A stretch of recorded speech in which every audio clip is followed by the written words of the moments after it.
রাজকুমার সমীর, দয়া করুন, যদি এই বন ধ্বংস হয় আমার বৃদ্ধ পিতা অনাহারে মারা যাবেন। তোমাদের মতো গরিব মানুষের জন্য আমার রাজকীয় স্বপ্ন থেমে থাকবে না।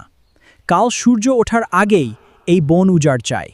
তাহলে মনে রাখবেন যুবরাজ, একদিন এই গরিব কাঠুরিয়ার মেয়ের কাছেই আপনাকে ক্ষমা চাইতে হবে। তুমি আমাকে শিক্ষা দেবে? অসম্ভব, সেই স্বপ্ন তোমার কোনোদিন পূরণ হবে না। সকালের কোমল আলো তখন সবুজ অরণ্যের পাতায় পাতায় ছড়িয়ে পড়েছে। পাখির ডাক আর হালকা বাতাসে পুরো বন যেন জীবন্ত হয়ে উঠেছে। সেই বনের এক কোণে ছোট্ট কুঁড়েঘরে থাকতেন বৃদ্ধ কাঠুরিয়া আব্দুল করিম আর তার একমাত্র মেয়ে নুসরাত। তাদের নিজের বলতে কিছুই ছিল না। বন থেকে শুকনো ডালপালা কুড়িয়ে বাজারে বিক্রি করেই কোনো মতে দুবেলা খাবার জুটত। নুসরাত প্রতিদিন ভোরে বাবার সঙ্গে বনে যেত, কিন্তু সে কখনো সবুজ গাছ কাটত না। তার বিশ্বাস ছিল বন মানুষের মা। মা যেমন সন্তানকে আগলে রাখে, তেমনি বনও অসংখ্য প্রাণের আশ্রয়। একদিন দুপুরে এলাকার প্রভাবশালী ধনী পরিবারের উত্তরাধিকারী সামির বিশাল নিরাপত্তারক্ষী ও কর্মচারীদের নিয়ে সেই অরণ্যে হেল।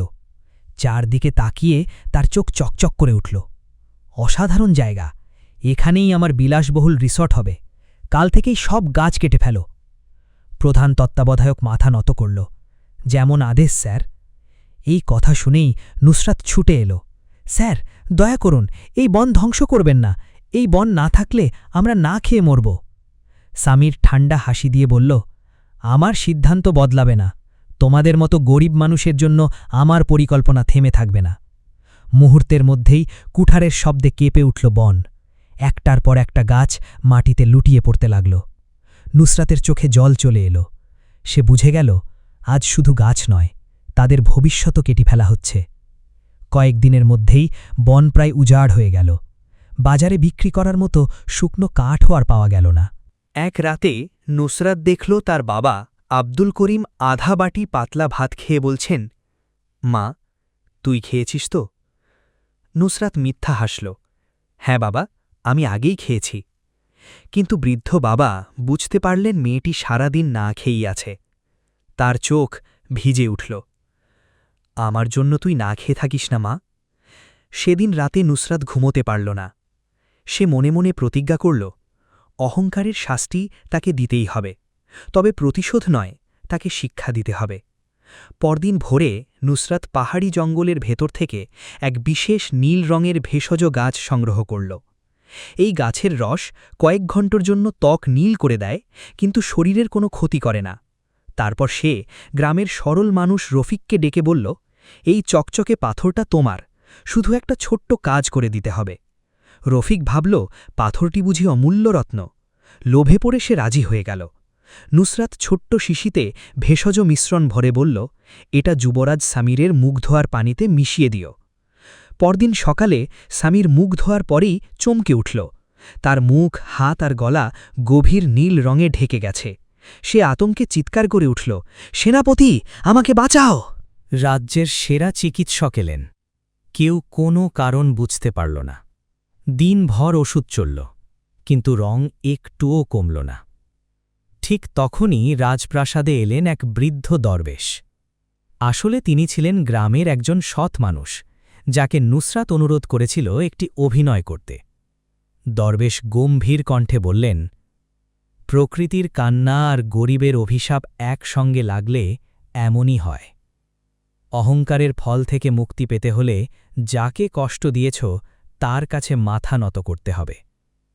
সামির প্রথমে বিশ্বাস করতে পারল না, কিন্তু দিন বাড়ার সঙ্গে সঙ্গে তার ভয়ও বাড়তে লাগল। শেষ পর্যন্ত সে নুসরাতের কুঁড়েঘরের সামনে এসে দাঁড়াল। মাথা নিচু করে বলল, আমাকে ক্ষমা করো। নুসরাত শান্ত গলায় বলল, ক্ষমা পেতে চাইলে একটি শর্ত মানতে হবে। যে কোনো শর্ত। 3 দিন আমাদের মতো জীবন কাটাতে হবে। সামির রাজি হয়ে গেল। রাজকীয় পোশাক খুলে সাধারণ সুতির পোশাক পরল। নরম বিছানার বদলে মাটিতে ঘুমাল। দিনে মাত্র একবার পাতলা ভাত খেল। দ্বিতীয় দিন থেকেই তার মাথা ঘুরতে শুরু করল। তৃতীয় দিনে ক্ষুধায় তার চোখে অন্ধকার নেমে এল। সে কাঁপা গলায় বলল, এক মুঠো ভাতের জন্য মানুষ এত কষ্ট পায়? নুসরাত কোনো উত্তর দিল না, শুধু দূরে শুকিয়ে যাওয়া বনটার দিকে তাকিয়ে রইল। সামির নিজের চোখেই বুঝে গেল, যে বন ধ্বংস করেছে সেই বনই হাজার মানুষের জীবন ছিল। 3 দিন শেষে সে নুসরাতের সামনে দাঁড়িয়ে বলল, আজ আমি বুঝেছি, ক্ষমতা মানুষকে বড় করে না, অন্যের কষ্ট বোঝার ক্ষমতাই মানুষকে বড় করে। নুসরাত একটি কলস থেকে পরিষ্কার পানি এনে দিল। এই পানি দিয়ে মুখ ধুয়ে নিন। সামির মুখ ধুতেই নীল রং ধীরে ধীরে মিলিয়ে গেল। সে বিস্ময়ে আয়নার দিকে তাকিয়ে রইল। নুসরাত হেসে বলল, এটা কোনো অভিশাপ ছিল না, একটি ভেষজ গাছের রং মাত্র। ঠিক তখনই সেই দরবেশ ও রফিক সব সত্যি খুলে বললেন। সামির কিছুক্ষণ নীরব রইল, তারপর ধীরে ধীরে হাঁটু গেড়ে বসে পড়ল। নুসরাত, তুমি চাইলে আমাকে অপমান করতে পারতে, কিন্তু তুমি আমাকে মানুষ হতে শিখিয়েছ। এই ঋণ আমি কোনো দিন শোধ করতে পারব না।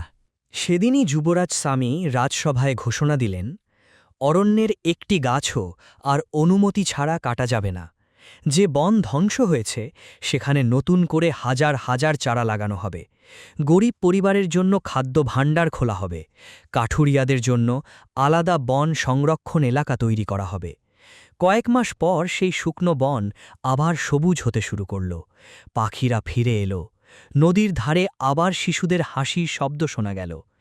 একদিন যুবরাজ সামি রাজকীয় পোশাকে নয়, সাধারণ মানুষের পোশাক পরে নুসরাতের বাড়িতে এলো। সে বলল, আজ আমি যুবরাজ হয়ে আসিনি, একজন মানুষ হয়ে এসেছি। তুমি কি আমার জীবনের সঙ্গী হবে? নুসরাত কিছুক্ষণ চুপ করে রইল, তারপর বাবা আব্দুল করিমের দিকে তাকাল। বৃদ্ধ আব্দুল করিমের চোখ আনন্দে ভিজে উঠেছে।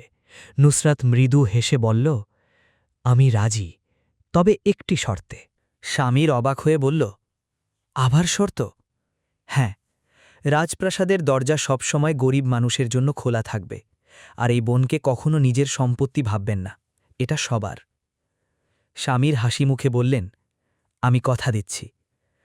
অল্প কিছুদিন পর পুরো রাজ্যে আনন্দের উৎসব বয়ে গেল। যুবরাজ স্বামীর আর কাঠুরিয়ার মেয়ে নুসরতের বিয়ে হল অত্যন্ত সাদামাটাভাবে। সেদিন রাজপ্রাসাদের সবচেয়ে সম্মানিত অতিথি ছিলেন গরিব কৃষক, কাঠুরিয়া, শ্রমিক আর সাধারণ মানুষ। বিয়ের পর নুসরত শুধু রানীই হল না, হয়ে উঠল প্রজাদের সবচেয়ে আপন মানুষ। তার উদ্যোগে বন সংরক্ষণ, দরিদ্রদের খাদ্য সহায়তা এবং বিনামূল্যে চিকিৎসার ব্যবস্থা চালু হল। মানুষ বলতে লাগল, যে রাজ্যে ক্ষমতার চেয়ে মানবতার মূল্য বেশি, সেই রাজ্যই সত্যিকারের সুখের রাজ্য। শিক্ষা, অহংকার মানুষকে অন্ধ করে, কিন্তু অনুতাপ আর মানবতা তাকে আবার সত্যিকারের মানুষ হতে শেখায়। তো বন্ধুরা, ভিডিওটি আপনাদের কেমন লাগলো? কমেন্টে অবশ্যই জানান। আর আপনারা কোথা থেকে দেখছেন? কমেন্টে অবশ্যই জানান। আর যদি ভিডিওটি আপনাদের ভালো লেগে থাকে, তবে লাইক এবং সাবস্ক্রাইব করতে ভুলবেন না। সবাই ভালো থাকবেন।